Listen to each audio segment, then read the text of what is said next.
Yeah. Exactly. And shame is so, so toxic. There's nothing good about it. And it's glorified in our society. That's the truth of it. It's glorified and used by everyone. Teachers, therapists, we all think we can use a little bit of shame because it looks effective in the moment. But it's super, super toxic. Emotionally unavailable.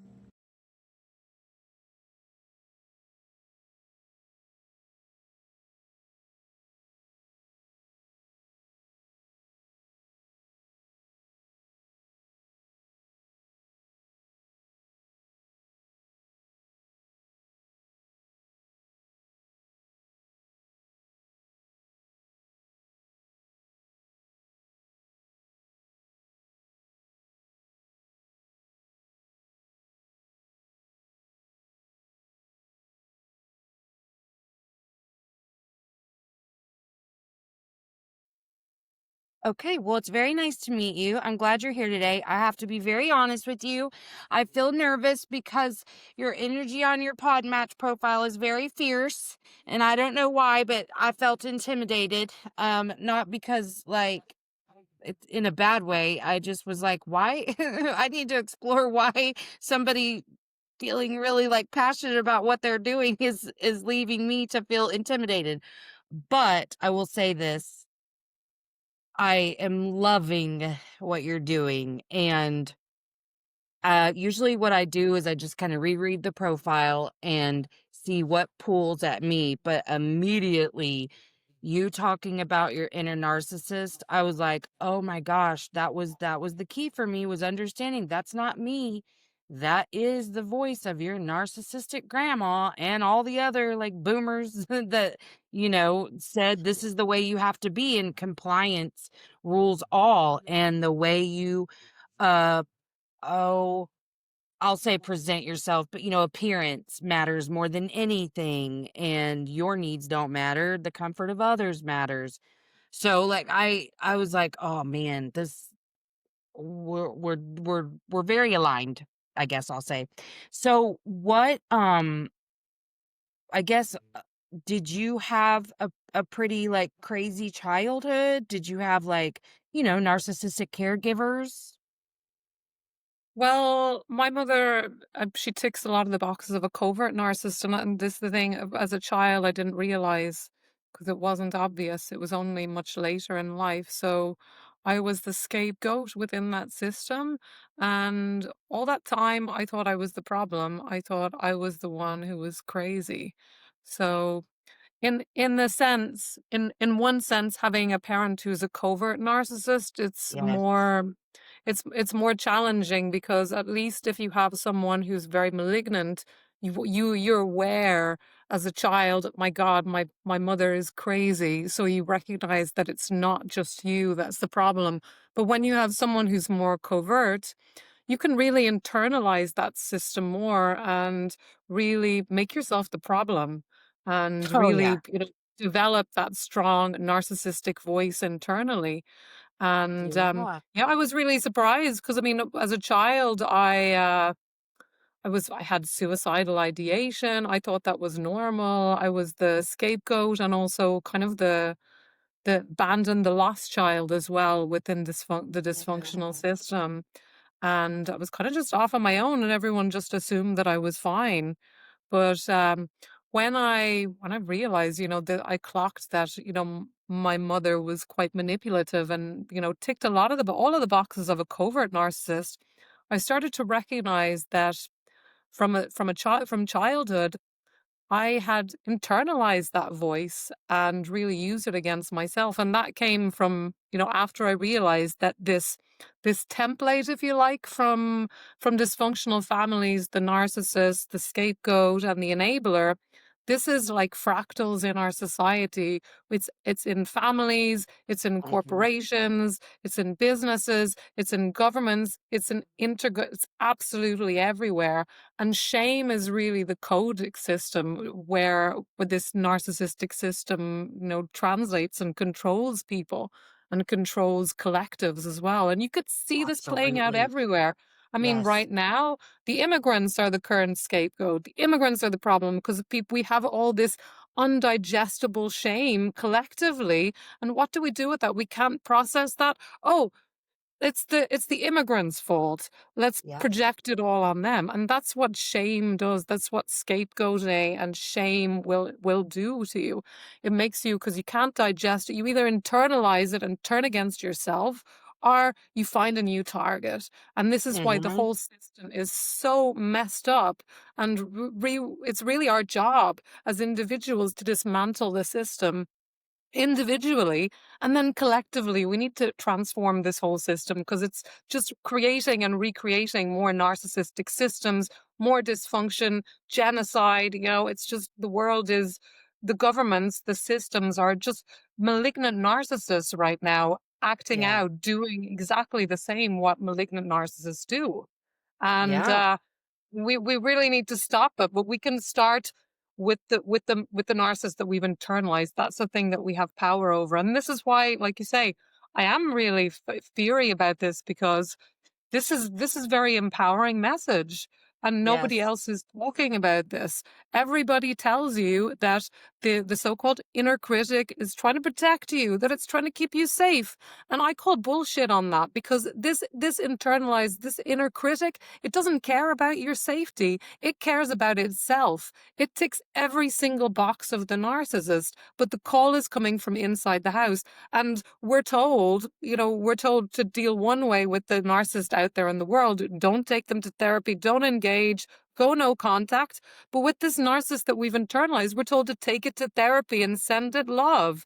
And it just makes no sense. All of that just gives it more narcissistic supply, and that thing metastasizes into something more malignant. This is the only reason why people commit suicide, because no matter how bad things get in your life, you need that inner narcissist to say, you might as well not be here. There's no point in you being here, for you to actually do that, to take that action. Mhm. Well, and, would you mind explaining for the audience, because I don't think this has ever been explained, the difference, what you mean between malignant narcissism and covert narcissism? Okay, well, malignant narcissists are more like sadistic. So they will kind of enjoy seeing other people suffer and get pleasure out of that. Covert narcissists are very different. They're much more difficult to spot. They are kind of vulnerable narcissists. Oh, poor me. I'm so sad. Look what's happening. Oh my God, everyone's against me. But it's self centered, but it appears very different. They're still looking to be the center of attention, but through pitying themselves.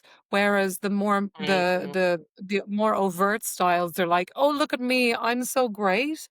But Very the interesting thing grandiose. about, yeah, yeah, I mean, your Donald Trumps, people like that, they're Right, yeah, like, grandiose, "I'm the aren't best, I'm the malignant. best." Yeah.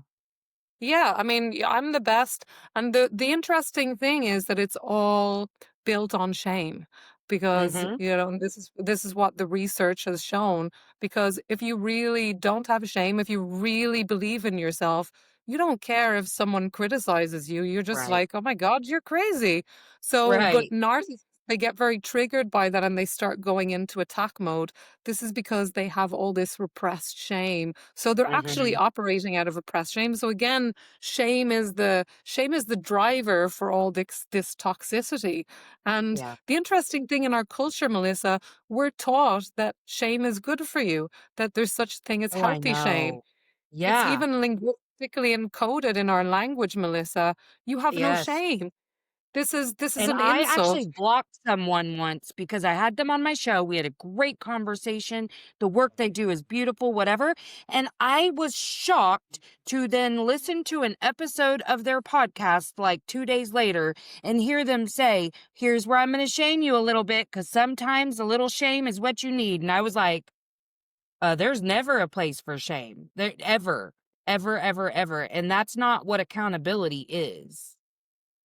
Absolutely, I totally agree with you. But the conventional wisdom states that, shame is the best kind of regulator of your behavior, even though the science doesn't relate, doesn't prove that, back that up at all.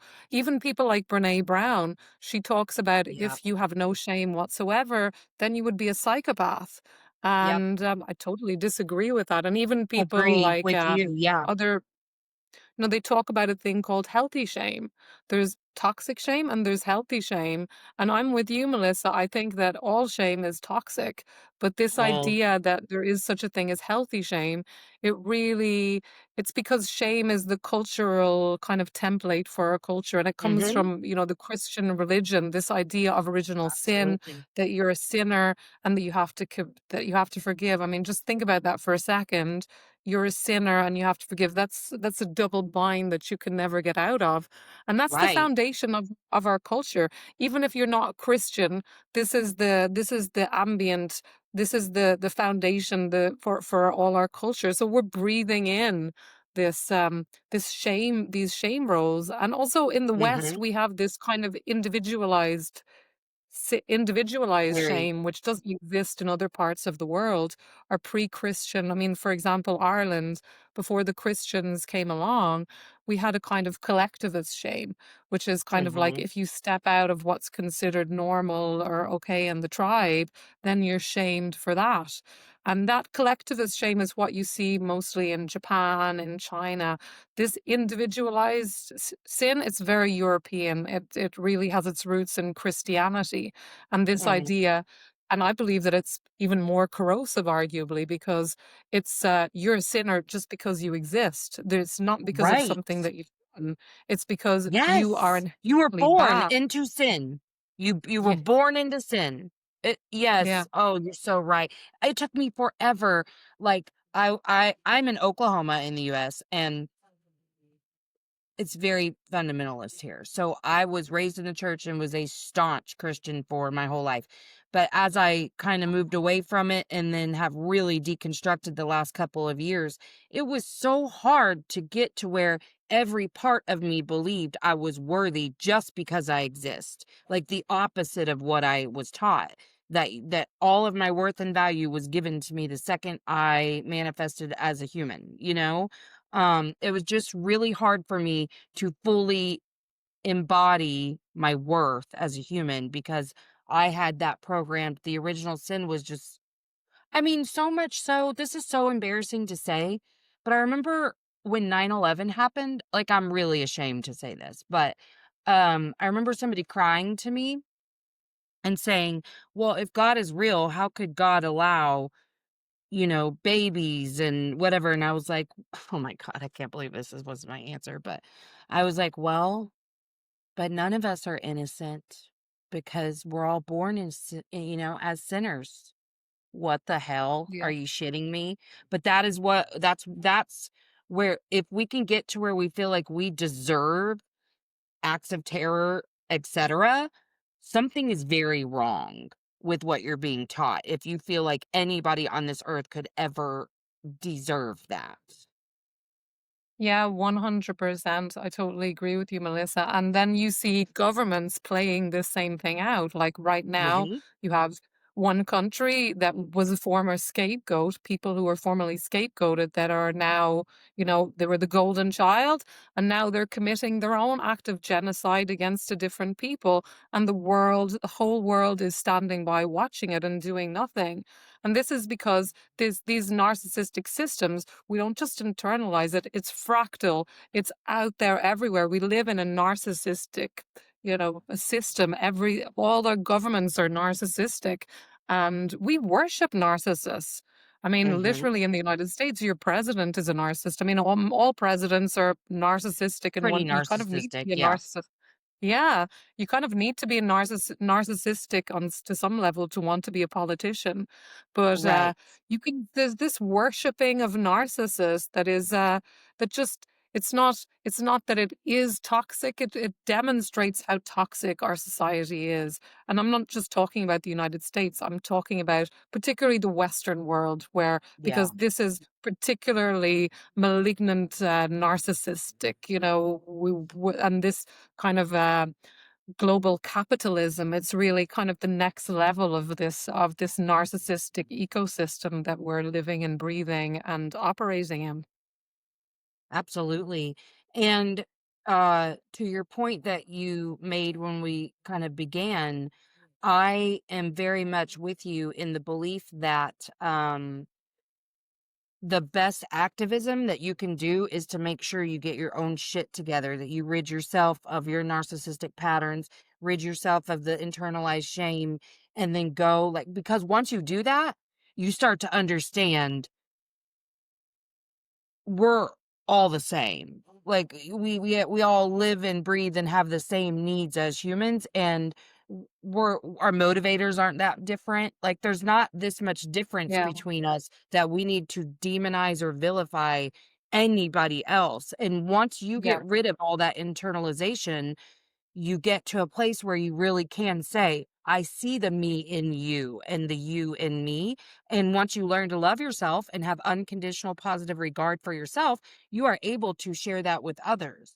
And as we continue to ripple out our own healing and our own self love, that is the only way people are going to be able to change a system like that, in my opinion, because they're not able to hear the other stuff. Like, they're not if you try any political jargon, which I don't like anyway, I'm not political, I'm a human who's here for human rights, but mm, if you do try to get somebody who's very firmly grounded in this system to hear you,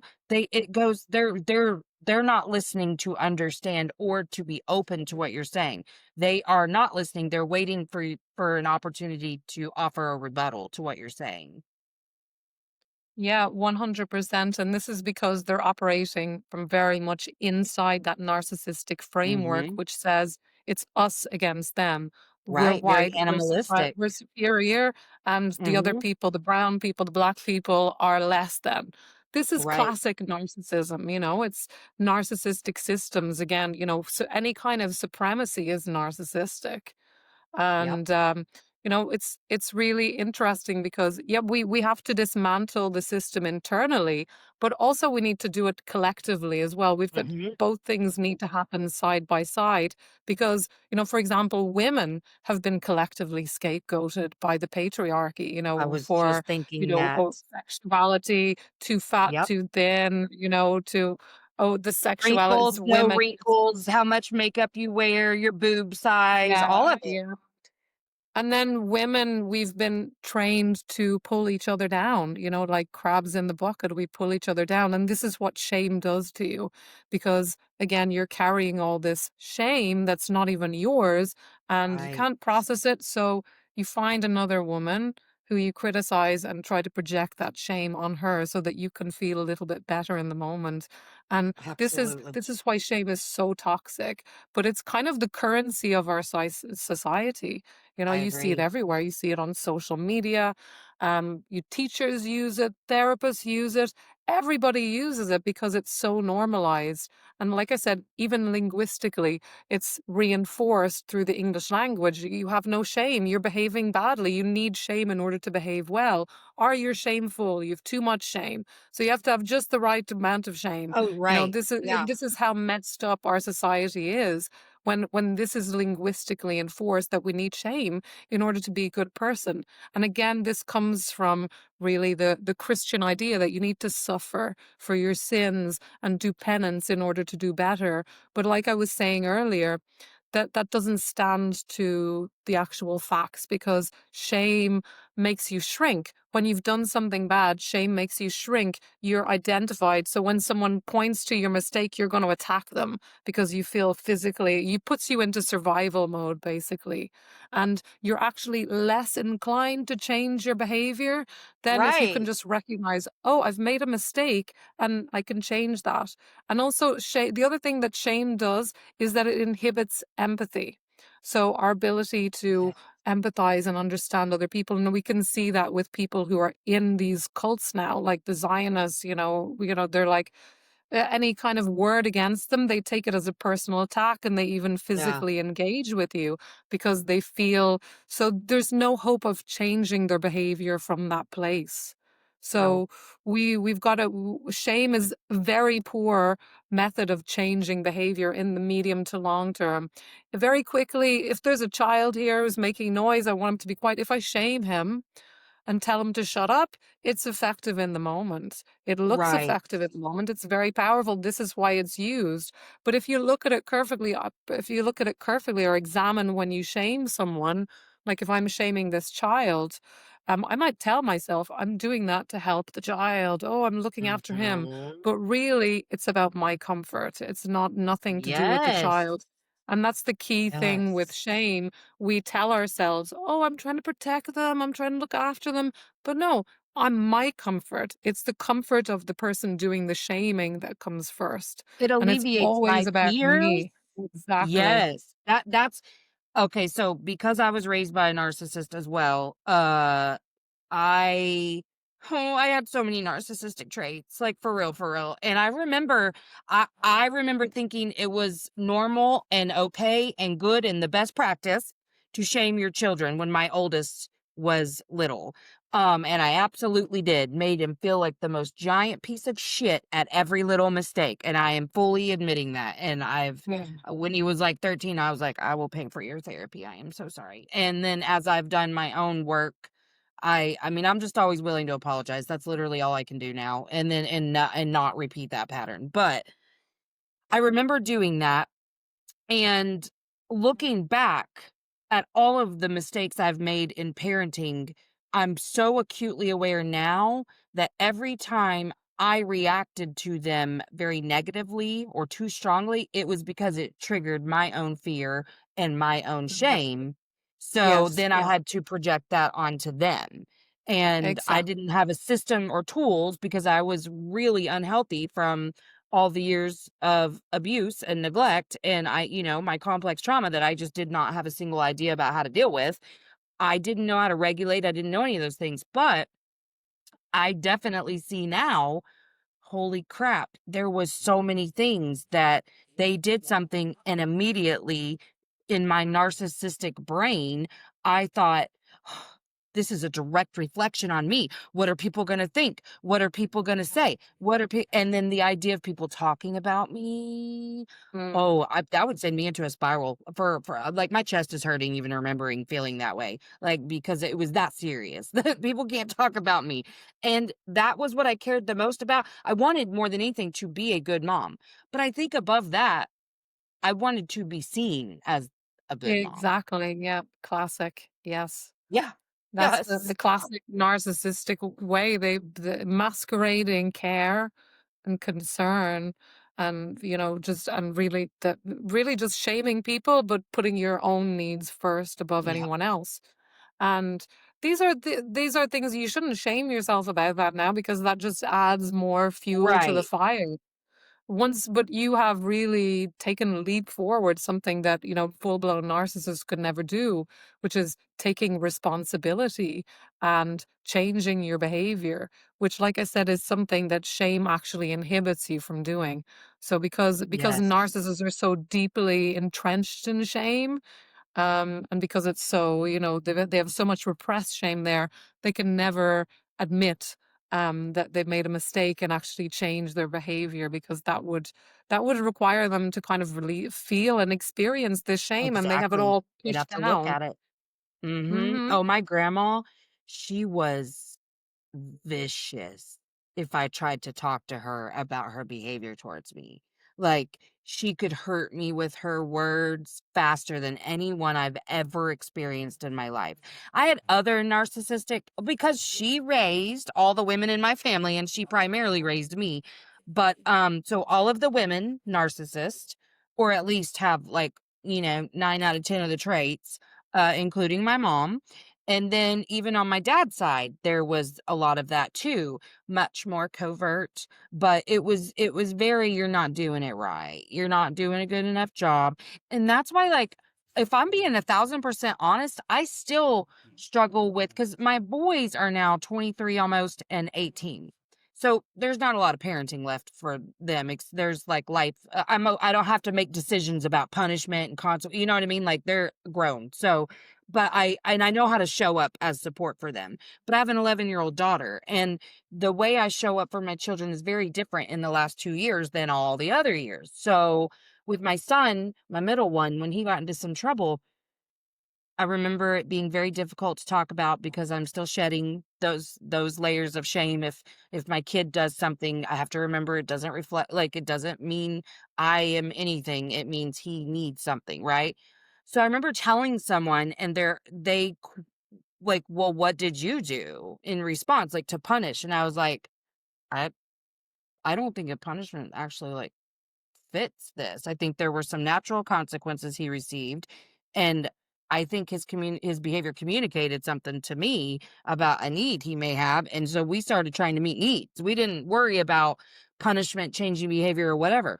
But like with my daughter who's 11, I'm still always like, where's the line? You know what I mean? Like, I don't want to repeat this pattern. And so it gets really tricky for me. Do you see what I'm saying? Like, I want to make sure shame is not the center of anything I'm doing in terms of my parenting or anything, but and I feel like sometimes punishments really can be. Yeah, they can be shaming. And this is the thing, because the distinction between shame and guilt is shame is I'm bad, and guilt is I've done something bad. So this is why when people defend shame, for example, they often conflate the two ideas because shame and guilt often come as a package deal. You know, usually when you do something bad, you have a large portion of shame, maybe even bigger dose of shame because society tells you that you should feel bad. You know, I was just talking to someone the other day who attended one of my workshops, and he was told by his therapist that it was good that he felt shame because he had done some terrible things. And but this is the conventional wisdom out there that, again, like I said, people are being taught that you need shame, that shame is good for you, that if you do something bad, if you experience shame, then you're still a good person. And I Which is completely ridiculous, disagree with that right? entirely. It's totally ridiculous when you look at it because when you shame yourself or when you experience that shame, you're less and less likely to change your behavior, which is the real thing that we want. When somebody, steps out of line or hurts someone or does something that, hurts someone or does some damage, you want them to change their behavior so they don't do it again. Right. That's the whole point of it. But our idea of just punishing people and making them feel bad, it doesn't work. It doesn't work in our Right. penal system. It doesn't work with kids. It doesn't work with humans at all. We've got it complete backwards. And this idea that you need to suffer for your sins. No, we don't. We just need to have basic empathy and recognize. I don't really, in an enlightened society, you don't even need to feel guilty. You can still recognize, I shouldn't have done that. I'm sorry. Whereas Well, because it's not gonna if you're feel speaking, aligned in your spirit if you're doing harmful things to others. Like, if you're living in this world that we are talking about, you're not going to purposely harm anyone or yourself. It's gonna be a byproduct of being a human, obviously, but you're going to feel the difference between, "Oh, that felt very aligned with who I am as a person versus that is malaligned with who I am as a person." I yeah, agree exactly. 100%. So we don't in an enlightened society, we wouldn't need guilt or shame. Definitely, but Mhm. in even now, shame is the driver for so much dysfunction. I don't wanna say all the dysfunction, but almost all dysfunction. I was on a podcast yesterday about bulimia, and again, it's shame. Yep. Internalized shame, you want to disappear. This is what shame does to you. It tells you that you should not exist and you, just disappear. Like You're shame, fundamentally unlovable and you're a fundamental fuck up. yeah, exactly. And it's not even those thoughts are even downstream from shame itself. Was writing about this on my Substack. Shame is a toxic cocktail of a bunch of different emotions: Mhm. self-loathing, fear turned inwards, anger, disgust. All of that turned against the self. And those Yep. thoughts, I'm stupid, I'm ugly, I'm a failure, all of that comes downstream from that feeling. And there is no other emotion. This is why I say shame is not a normal emotion, because shame has no upside whatsoever other than Right. to control people. So it serves the people at the top, the leaders, to control individuals, but it serves no purpose whatsoever. I mean, if we look at anger, okay, if I feel angry, somebody's crossed a line, somebody's done something that affects me, and I need to stand up for myself and put down a boundary. So anger, Right. it could be positive, right? Fear, the Mhm. same thing. Something, there's a car coming, I need to get out of the way, I'm scared, there's a tiger, fear is positive. It can be positive, but shame has no upside whatsoever. The only Mhm. function of shame is to control people. And when we internalize that shame voice and we're told by society that it's always trying to keep you safe, absolutely not. It is a parasite. It is feeding off you, and you can reject that and get that thing out because it has no power whatsoever. When it stops extracting from you, it's like a parasite, like I said, like a light bulb Right. that drains all its energy from you, and you can stop feeding it. Just like with the narcissist outside, you can stop feeding it by and really breaking that pattern and breaking that cycle. Yeah, because I think all parts of you, the versions of you that have gotten you here should be seen and tended to. But shame isn't you at all. It's a very not you situation because it comes from all external forces. Because if we weren't taught shame, we wouldn't feel shame. Yes, So, and this is the yeah. thing. Scientists, behavioral scientists, they talk about children experience shame, and I believe this is a projection. Children, when they Mhm. hide, it's not shame. Children, when they're babies, they don't experience shame. Shame is taught. I'm very Yep. clear about that. If we look at societies, before religion and before empires, really, societies that were nomadic, this idea of shame is completely alien. And even like I said, pre-Christian or even Eastern societies, this idea of individualized shaming, I'm bad because I am, this is again, it's not natural to human Mhm. beings. And, even if you look at the religious text, I mean, you can look at the Garden of Eden story as the acquisition of shame. This is what it is. Before this, we were living in paradise, and then we took on shame, Yeah. and we started projecting that shame and experiencing shame and hiding. And this is what shame does. It makes you hide. It makes you want to vanish and disappear. So how can it serve any positive purpose? It cannot. And if people truly don't believe that that story was written in that manner with a very intended purpose to shame women and to blame women and then create women as the temptress and the downfall of men, they are very wrong. Yeah, and this is another reason why women are scapegoated because they're the temptress, they led us to evil. But of course, yeah, this is just another projection of shame Mhm. onto a different group, the women. And this is why, women experience more imposter syndrome than men. There are all Yes. these things. But if you look at like imposter syndrome, self-doubt, procrastination, self-sabotage, all of these things are symptoms of shame.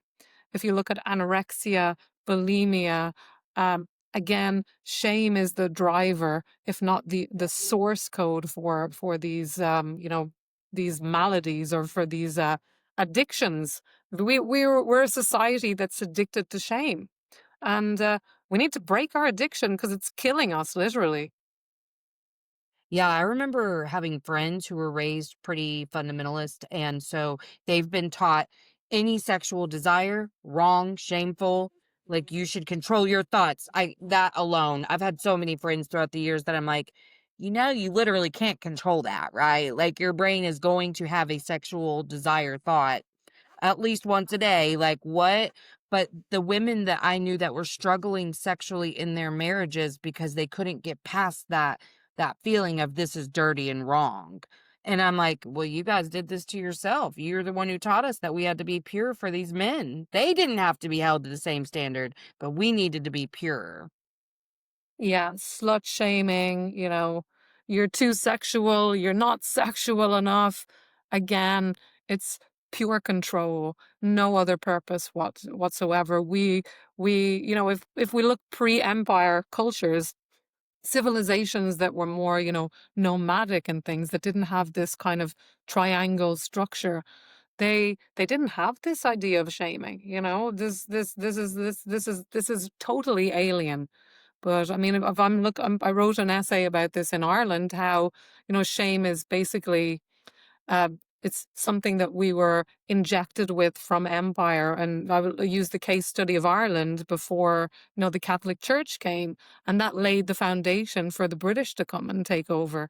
But before that, the Catholic Church had come along and said, you must, be stiff with the dancing, can't be too sexy. Women were actually downgraded culturally. Women were, could be leaders and stuff before Christianity came along. So Christianity really marked a downgrade in women's rights, if you like, in cultures like Wow. Ireland. That's very interesting. I am not well versed in any history, if I'm being totally honest, just because in childhood I was just trauma braining it up in school. And then I just haven't like taken the time to learn very much until this last 6 months. And especially like with my oldest child, he's so into all of history. So he teaches me a lot. That is definitely something I want to like look more into because you can't really understand what systems you need to break if you don't understand how they were created, you know? Yeah. And I mean, look at the United States. This was a settler colony where you had white people coming over, transposing themselves on another culture. And, then this supremacy cult emerged from there. Again, narcissistic system. Like the British Empire was the kind of OG narcissistic big empire, colonialism. Then the United States. And, it's really everywhere. And it's so toxic because, Mhm. we're living and breathing this kind of shame template, and we all take it in. It's not, I believe that it's affected everyone. It's just a question to what degree you're aware of it, really, more than Mhm. if you have it or not. But I do believe that particularly in Right. Western cultures, we all have internalized this narcissistic voice. And you know, to what degree you're aware of it and ready to dismantle it is the real question. Yeah, I think like that makes me think like if you're questioning whether or not you have it, stop right there. Just figure out how you have it. Because you have internalized shame and you had somebody in your life that taught you that. Speaking of that, okay, so if you're okay answering this, I was curious. I'm literally just curious, but how did you being scapegoated in your family system look on the outside? Well, in my family system, it was subtle. So, yeah, there were times where it was called weird around the dinner table and stuff like that. But mostly I Mm. was kind of ignored and shunned in a sense. I didn't have anyone to talk to. When I got my period as a child, I didn't know who to speak. I had no one to speak to. I just looked it up on Google and thought I was dying of Oh, cancer, you know? So, yeah. but it was like as the scapegoat, you're basically, even if you're not vilified with words or physically, you are basically the landfill for the unprocessed shame of the family. So all of Mhm. that, and it's often the most sensitive person in the family. I'm definitely that. So you get dumped with all of that. And often the scapegoat is also the person who can kind of see how messed up the family was, and that I didn't realize how messed up the family was because it was kind of covert. I thought all families were like that, and I thought I Yeah. was the problem. But my uncle, for example, my mother's brother, my grandmother was real malignant narcissist, and he knew. He could see how messed up both parents were growing up, and this is one of the Yeah. reasons why he was chosen as the scapegoat. So it can be, in his case, it would involve sexual abuse, physical abuse, all of those things. For me, it was more, it was like very much energetic, but kind of being shunned. Nobody Yeah. noticed that I was depressed. If I was angry, I was told I wasn't allowed to be angry. Um, Mhm. And really, it was like just this energetic load of like, there's something wrong with you. I internalized all these beliefs. I'm ugly, I'm stupid, I'll never succeed, something's wrong with me.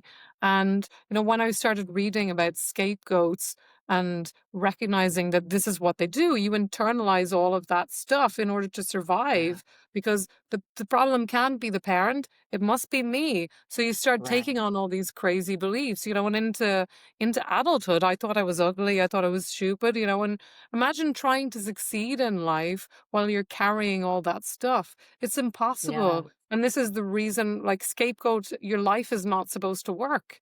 And this is the root of all the self sabotage, because I knew I was doing self sabotage, and it was so frustrating because I was spending all this money and doing all this therapy Yes. and nothing was working. And nothing worked until I started to dismantle the underlying system. It's like Yep. you're doing feng shui in the living room when the house is on fire. You're moving around the furniture on the Titanic. You need to deal Yes. with the system level problem for it to create any lasting change. Otherwise, like me, you're just going to see, oh my God, I feel a little bit better, and then revert back to where you were before. You've got to really Yes. deal with the underlying problem. Otherwise, it's not going to make any difference. You're just going to be throwing money down the drain. Yes, and you're making me see scapegoating in a little different light, just adding to the paradigm, I would say, because like I was the golden child of my system until Yeah, I was an adult and had boundaries, and then I became the scapegoat. But I'm seeing the pattern in my mother's family and then ours, like her and her siblings versus me and my siblings, because my grandma raised both sets of children. um, my mom was the youngest of 5 and was very shamed about normal childhood stuff. My grandpa was the malignant narcissist, like, worse than Donald Trump, like, awful, awful human being. Took delight in being sadistic with his own children. It was insane. But my grandma was very covert. And, I mean, she had been raised in the system and then he was abusing her. There was all these factors. But she really honed in on my mom being the problem, even though she acted like it was just, I have a concern for you. Like she's the one pitting the other siblings against her. I mean, my grandpa did that in one way because he would intentionally talk bad about my mom. But then my yeah, grandma, in efforts to try to protect her a little bit, created a lot more issues. And then with yeah, my brother, my older brother is the scapegoat in our system from childhood, and it was very much he did have a lot of behavior issues. I mean, we had a lot of abuse in our yeah. history, and And he got it that's worse in a foster home. So yeah, he had a lot of behavior issues, and she didn't know how to deal with it. So shame, shame, shame, shame, shame, shame, shame. And then he takes on the shame for every problem we have in this family. It's all yeah, your fault. And she would say things like that. yeah. Yeah, and this is why within the family system, like the therapeutic world, they talk about the scapegoat often as the identified patient, the problem child, this, because all of that shame, it has an impact, even if it's not verbal abuse or physical abuse, just that energetic load of carrying the shame, it's enough to really fuck you up for life. Um, Yes. this is why Yeah, you because go even into though I didn't adulthood have that more. type of attention, I couldn't do anything right. I mean, I got 4 shameful comments and 1 praise. You know what I mean? Like, it was never enough. Even though I was the golden child, I was still never enough. And I, like you, entered adulthood. I'm ugly. I'm fat. I'm worthless. Like, I mean, they're teasing me and my family, about like how I look in a bathing suit, how I'm wearing my hair, my makeup, like there was just nothing right that I could do. Yeah, you're not going to enter adulthood in a real secure place whenever someone Yeah. has just torn you down, like piece by piece. Yeah, exactly. And even when you leave the family system, you take I mean, one I love what Jerry Wise talks about, the family Wi-Fi.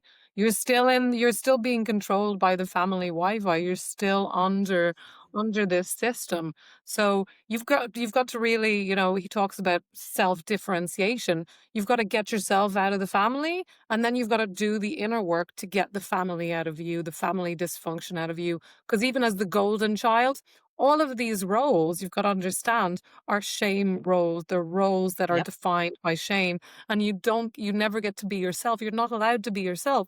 You have to be the golden one. You have to be perfect. Yeah. You have to be like this to make the You're the family. savior of this family. Yeah, you have to look good for the family, and and it's all about what it looks. So you never get to find out who you really are. And most people in the world come from these dysfunctional families. It's estimated that 7 to 8 out of 10 in the United States are families are dysfunctional. 7 to 8 out Mhm. of 10. Like, just imagine that. That's the vast I majority believe of it. families. Or Yeah. could be even more, I mean, it's so a minority of families are, functional. That doesn't mean they're perfect, but they're functional. They don't have Right. this real severe shaming and family roles. And these roles, they don't just appear in narcissistic families, but in dysfunctional families as well. You have them because there's this Mhm. unprocessed trauma that needs to get passed down. So we need to give out these roles so that we can move forward without addressing any of that stuff. And let's face it, I mean, a couple of generations back, people were starving, people were, in genocide, people were desperately poor, people were raped and abused, and there was no therapy, there was no talking about that. People just went on with things. So all that Yes. trauma, all that shame, where does it go? If you don't deal with it, it gets passed to your kids. That's how it works every single time. Yes. Absolutely. And it's just it's kind of amazing that there's still so many people, because I feel like there's enough of us with this messaging that this should not be such a crazy concept for people to hear anymore. But it is. Like, this is not something people are familiar with hearing, which is why it's so important that we are, whoever else is on this little mission with us, to get this word out, because it is amazing to me, people who don't even know the term CPTSD. Like, that relatively new to our vocabulary. I'm still meeting people on other people's podcasts who are unfamiliar with that. And shame really is the center of Yeah. all of this. All of I it. really believe Unless that we shame is the decide not to. driver for I really agree with you, Melissa. I think shame is the driver of all this dysfunction. Or almost all. I don't want to say all because someone's going to come on, but I do believe that it's the driver for nearly every dysfunction you can think of. Alcoholics, addiction. What is it? I mean, you feel so much shame, and when you drink alcohol and get drunk, you don't feel the shame so bad. This is why people drink Right. and take drugs. It puts the mute on that shame for a moment. They're quieting So, the you know, noise, and the noise is shame. yeah. Exactly. And shame is so, so toxic. There's nothing good about it. And it's glorified in our society. That's the truth of it. It's glorified and used by everyone. Teachers, therapists, we all think we can use a little bit of shame because it looks effective in the moment, but it's super, super toxic. Yes. Yeah, I love this. Because I like the way you frame it, and um I don't think I had really thought, because I have a very insulated life right now. You did make me think, like, thank you. I kind of needed confirmation that I don't need confirmation about my decisions with my family of origin. I don't talk to very many of them. Like, most of my family are gone now. Like, my parents died before they were 40, grandparents are dead. Um all of my aunts and uncles on my mom's side except one is alive. I will probably never speak to her again. And then I've got one aunt on my dad's side. I don't plan to speak to them. And I am really at peace with that. Where I struggle is other people like this that I have had in my life that are very shamey and haven't dealt with their shit. And I don't want to be around them. But then I'm constantly asking myself, like, am I not being a good enough human if I'm not accepting and blah, blah, blah, kind of shaming myself, I guess, in that way. Yeah, so I do have an answer for that. When people project shame on you, you don't have to take it. And I'll tell you a little story of somebody. I was on a podcast a few weeks ago, and this woman told me a story about her aunt who, when she was a child, she was a little bit pudgy, and she and her friend were out eating ice cream, and this older man, this adult, came up to them and said, "You shouldn't be eating ice cream. You'll get fat." And these girls, the two of them, they just laughed in his face. This is the power of being really shameless because other people project shame on you and you're like, "No, that's yours. Thank you very much." You don't take in their shame unless you have this inner narcissist that agrees, "Yeah, your nose is big," or "Yeah, you are kind of stupid," or "Oh my god, you are fat," or whatever it is the stupid thing the person is trying to project on you. You need to have that narcissist inside the house that kind of agrees with it or starts making you doubt in order for you to experience shame. So, this is the real liberation piece. We can liberate ourselves not by changing that person, but by changing ourselves and actually going no contact with this bitch that we've internalized inside ourselves, this internal inner narcissist. And then when someone shames you, it's just like, "Oh my God," saying you're a Coca Cola, whatever, you're crazy.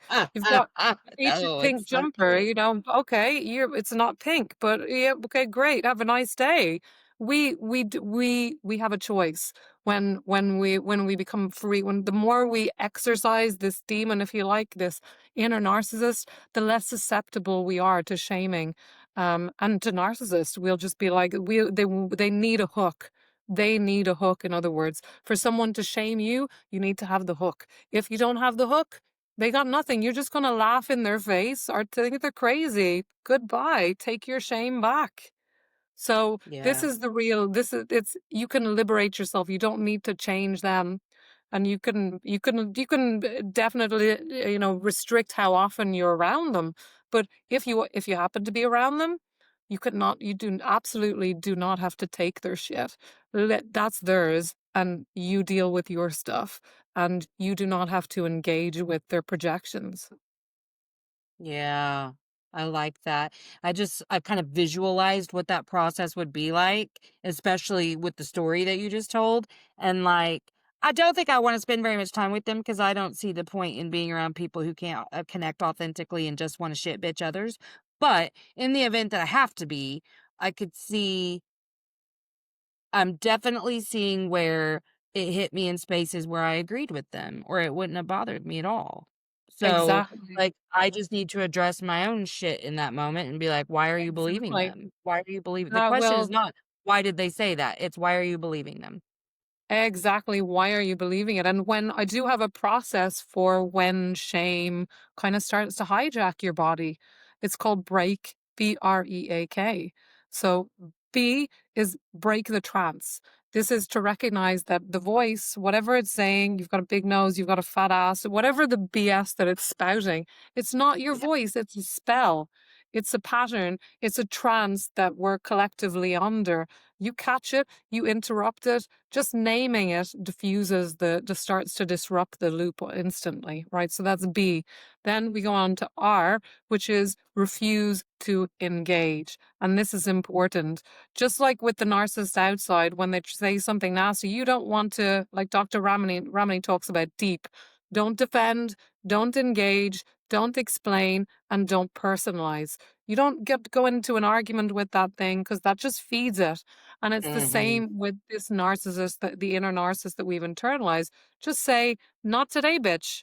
Not today. Try again tomorrow." Don't fight with that thing because it just gives it narcissistic supply.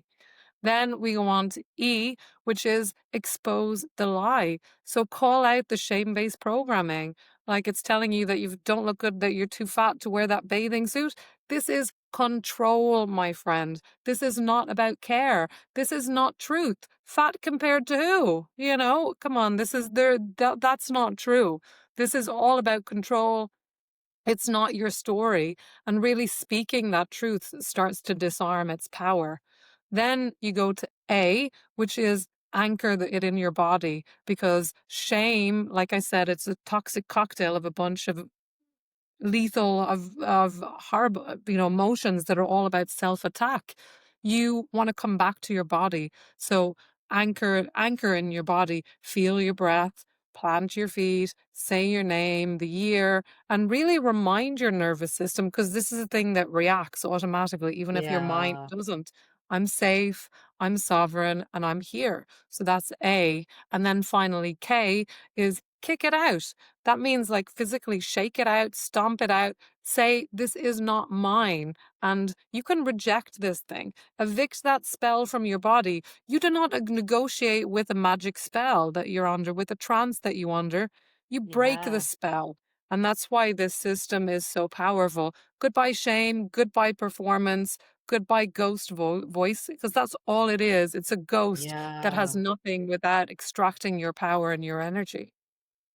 Oh, so powerful. I love that. That is amazing because I was watching myself go through each of those steps and I was like, yeah, I can see where I've missed one at times. You know what I mean? Like which ones I've missed at times where I was really triggered. um yeah, wow, I love that. That is an amazing system.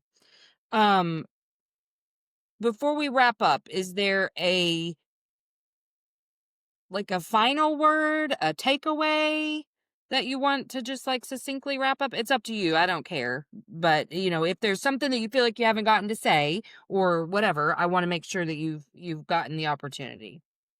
Well, yeah, I would just say, like, shame is not good for you. Shame is never good for you. So stop shaming yourself. Stop, just don't tolerate that. You've been Yes. tolerating that voice in your ear for 40, 50, whatever it is, years. You've been giving it narcissistic supply. You've been dancing for that thing. You've been arguing with that Oof. thing. You've been confusing that thing with your intuition. Your Uh-huh. intuition will never shame you. And that's even I've heard the spiritual teachers ask, how do I know if it's my intuition or if it's just my inner critic? If it's shaming you, that's not your intuition, my love. That is your narcissist. Your intuition, your higher self, God, whatever you want to call it, it's not going to be shaming you. And you've got to be really clear, is this shaming me? Is it making me small? Is it trying to control me? And then no, not today, bitch. Take back your power. It's nothing without you. You have all the power here, but it only has power because you've given your power away to it, because you've been under Mhm. this trance thinking that it's you.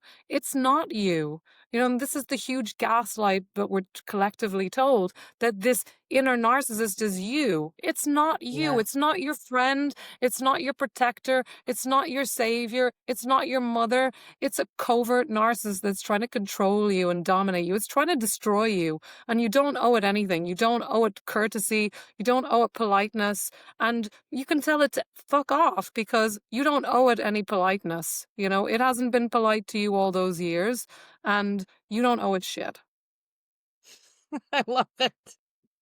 Well, I love to know that my read on your energy from your profile was spot on because you are very fiery, but in the best way possible. I love what you're doing. Where can we find you? Yeah, you can find me on all the platforms. I am trauma.matrix. And Okay. also, I have a Substack, which is Trauma Matrix, where I've done lots of my writing and, gone into more deep about the fractals and, shame and how it's always toxic. So that's the place to check this out. Check that out. And I also have a free gift for you guys. So if you're like raising your hand and thinking, yeah, my God, I have this. I think I can relate to this narcissistic voice and it's affecting my life and I'm ready to do something about it. I have a free gift. It's called 5 Signs It's Time to Break Up with Your Inner Narcissist. Oh, And I it like gives that. you 5 ways to know, like, that it's affecting you, and that you need to break off, go no contact with this thing. Time to take some action. And it also has strategies and tools to start making that happen. And you can find that at tinyurl.com/not today narc, not today narc, NARC for narcissist. So you can find it there. And yeah, I mean, all of this information is really good, but but it won't change your life unless you act on it and you start operating. Because you think the thing is, this information is really fantastic. And I've been on podcasts and they've said, wow, this really changed me. But you've got to practice, you've got to put it into action in your own Mhm. life. Otherwise, it's just going to be, oh, nice information. It's not going to change anything. You have to do something, you have to stand up to this thing. Otherwise, you're going to be keep acting on Mhm. up, the mode where this thing is just in the driver's seat on your life. You need to take back your power. Absolutely. Whew. Well, I appreciate you being here. I've loved every word that's come out of your mouth. I love what you're doing. I'm certainly going to check out your stuff. Um, and if you wouldn't mind, whenever I push stop, hanging out for just 1 second while this finishes uploading. Sure.